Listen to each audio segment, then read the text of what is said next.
that nobody done on your television. You know what I'm going to do on your episode? I'm going to pretend that I'm an Israeli citizen.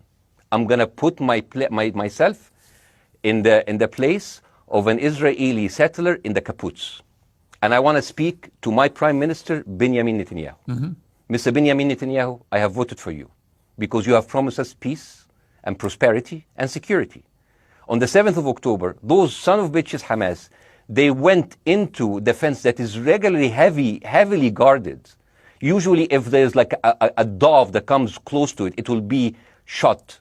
Those people went in and they went for 6 hours before IDF forces was deployed, killing our friends, our families, kidnapping our grandmothers and babies, and went in.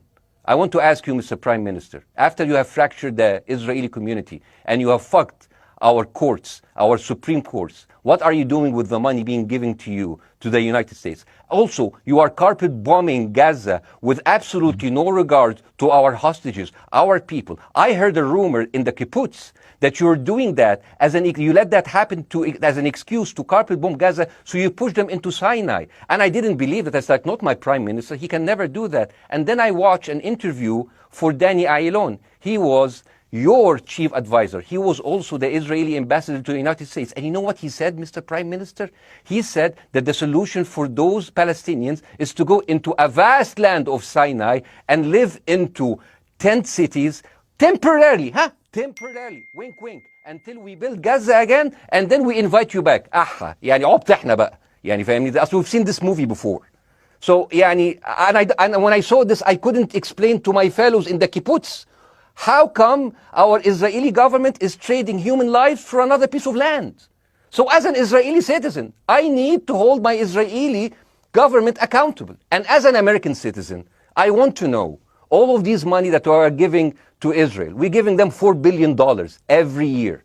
Joe Biden said it's the best investment America ever done. Well, if I am in the place of Joe Biden, I would say, sorry, don't speak. I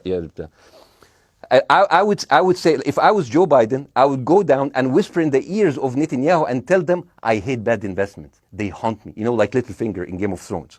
But the thing is, this is the problem. Israel always victimizes itself, and I have never seen a victim putting their oppressor under siege and bombing them 24/7. Israel wants you to believe that they are the victim.